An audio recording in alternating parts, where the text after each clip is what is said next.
अब वो यहीं पर नहीं रुका, अब वो सीधे जाता है और अपनी बेटी जो अभी मात्र 2 साल की नन्ही सी गुड़िया थी, उसका गर्दन दबाता है और उसकी बेटी उसके सामने ही चीख चिल्ला रही थी, लेकिन वो तो मन बना चुका था पूरा मारने का। अब वो अपनी उस नन्ही गुड़िया को भी उसका गर्दन दबाकर मार देता है।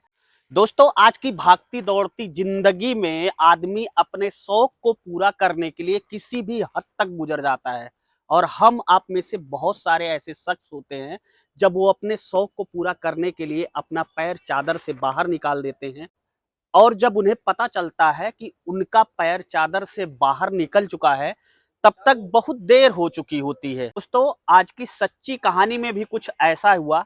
आइए बिना देरी के सच्ची कहानी को शुरू करते हैं। सच्ची कहानी शुरू करने से पहले आपसे मेरा छोटा सा विनम्र अनुरोध कि अभी तक अगर आपने चैनल को सब्सक्राइब नहीं किया है तो चैनल को सब्सक्राइब कर लेना, साथ में बेल आइकन की बटन को प्रेस कर लेना, ताकि जब भी मैं ऐसी सच्ची कहानियां लाऊं तो उसका नोटिफिकेशन सीधे आपको आपके मोबाइल पर मिल जाए। आइए बिना देरी के कहानी को शुरू करते हैं। दोस्तों, जो आज की सच्ची कहानी है, उसे सुनकर, उसे सोचकर, उसके बारे में आप जानकर हैरान और परेशान हो जाएंगे, और आपको हो सकता है कि उस कहानी को सुनने के बाद रोना भी पड़े। दोस्तों, ये सच्ची कहानी की शुरुआत होती है 11 फरवरी 2024 को। 11 फरवरी 2024 को ही उत्तर प्रदेश का एक जिला पड़ता है कानपुर, जिसे हम औद्योगिक नगर के रूप में भी जानते हैं। इसी कानपुर का एक मोहल्ला पड़ता है काशीराम कॉलोनी। तो अर्जुन जायसवाल अपने उसी मोहल्ले में एक मेडिकल स्टोर की दुकान चलाता था। मेडिकल स्टोर की दुकान चलाने के पहले वो एक कंपनी में मेडिकल रिप्रेजेंटेटिव यानी कि एमआर का काम किया करता था। जिस कंपनी में अर्जुन जायसवाल काम किया करता था, उस कंपनी से उसे अच्छी खासी सैलरी मिल जाती थी, जिसकी वजह से वो अपने शौक को पूरा कर लेता था। जब वो एमआर का काम करता था तो आते जाते वो लखनऊ भी आता जाता था। अचानक उसे एक लड़की से प्यार हो जाता है, लड़की ने अपने घर वालों की अनुमति ली, और ना ही अर्जुन जायसवाल ने अपने घर वालों से अपनी शादी की अनुमति ली। दोनों ने शादी कर ली बिना घर वालों की अनुमति के। अब इनके एक संतान होती है, घर परिवार अच्छा खासा चल रहा था। अब जब इसकी बहू इसके घर पे आ जाती है तो कुछ दिन बाद उसके शौक बहुत बढ़ जाते हैं, और उसके साथ ही अर्जुन के शौक भी काफी बढ़ जाते हैं। अब दोनों लोग आपस में सलाह करते हैं, और अर्जुन अपनी एमआर की नौकरी से त्यागपत्र दे देता है, यानी कि अपनी नौकरी को छोड़ देता है, और वो एक बैंक से लोन लेता है। ही कानपुर के अपने मोहल्ले में ही जहां वो रह रहा था, वहां पर एक मेडिकल की दुकान खोल देता है।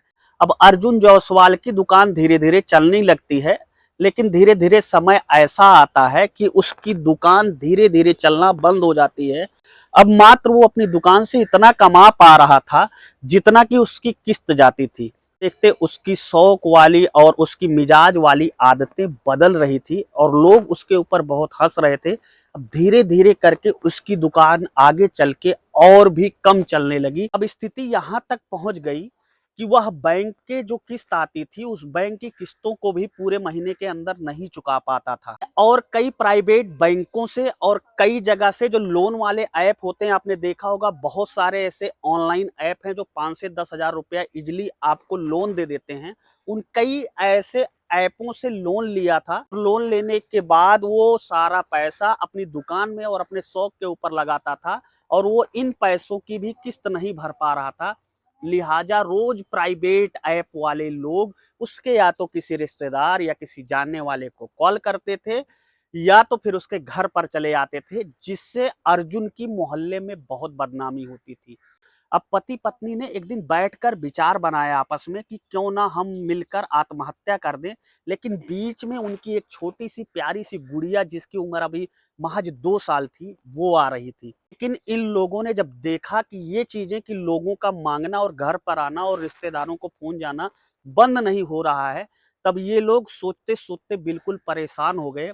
लिहाजा अर्जुन ने 11 फरवरी 2024 को आज सामूहिक पति पत्नी और बिटिया की आत्महत्या करने का प्लान बनाया, जिसमें उसकी पत्नी भी शामिल थी। अब इसके लिए बाकायदा अर्जुन मार्केट गया, और मार्केट में जाने के बाद वहां से वो 10 गोली भांग की ले आया और शराब की 2 बोतलें लाया। 11 फरवरी को दोनों लोग यानी कि पति और पत्नी पहले तो 5-5 गोली भांग खाते हैं, और उसके बाद जो उन्होंने शराब लाई थी उस शराब का सेवन करते हैं।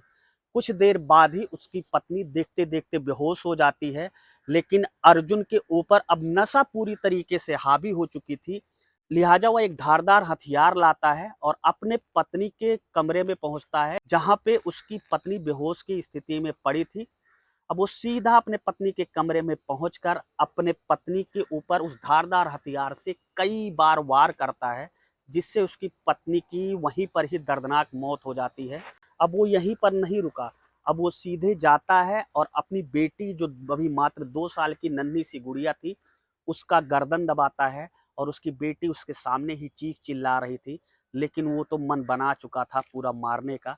अब वो अपनी उस नन्ही गुड़िया को भी उसका गर्दन दबाकर मार देता है। अब वो खुद भी अपनी आत्महत्या करने के लिए अपने हाथ की नसों को कई जगह पर काट लेता है, लेकिन वो जब तड़फड़ाने लगता है तो ये बात मोहल्ले वालों को पता चल जाती है और मोहल्ले वाले पुलिस को कॉल करते हैं। अब पुलिस आती है, पुलिस अर्जुन को सीधा लेकर जाती है अस्पताल और अस्पताल में एडमिट होने के बाद अर्जुन जायसवाल बच जाता है और उसकी पत्नी और उसकी 2 साल की बिटिया दुनिया छोड़ चुकी थी। अब सबसे बड़ा सवाल ये कि अब अर्जुन का क्या होगा। अर्जुन को अब भी कर्ज वाले पूछेंगे कुछ दिन बाद भले, लेकिन अर्जुन को तो वो भरना ही पड़ेगा। दोस्तों, हमारे जीवन में ऐसे बहुत बार मौके आते हैं जब हम अपनी शौक को पूरा करने के लिए, चाहे वो जायज शौक हो चाहे नाजायज, कहीं ना कहीं से छोटे मोटे इधर उधर से लोन उठा लेते हैं। उस समय तो हमें बहुत अच्छा लगता है, लेकिन जब किन्हीं कारणों आदमी के जीवन में मजबूरियां आती हैं और ऐसी मजबूरियां आ जाती हैं, जब हम उस कर्जे को नहीं भर पाते हैं, तो जो उसका परिणाम निकल कर आता है वो हमेशा एक जैसा होता है, जो लाता है तो आपके जीवन में सिर्फ तबाही। इसलिए आपसे एक छोटा सा विनम्र अनुरोध कि आप ऐसे छोटे मोटे लोन से बचें। बेशक आप अपनी शौकों को पूरा करने के लिए अपने मन को मार लें, लेकिन ऐसे गलत रास्तों पर कभी ना जाएं। इससे आपका जीवन और आपका परिवार देखते ही देखते काल के गाल में समा जाने की स्थिति में आ जाए।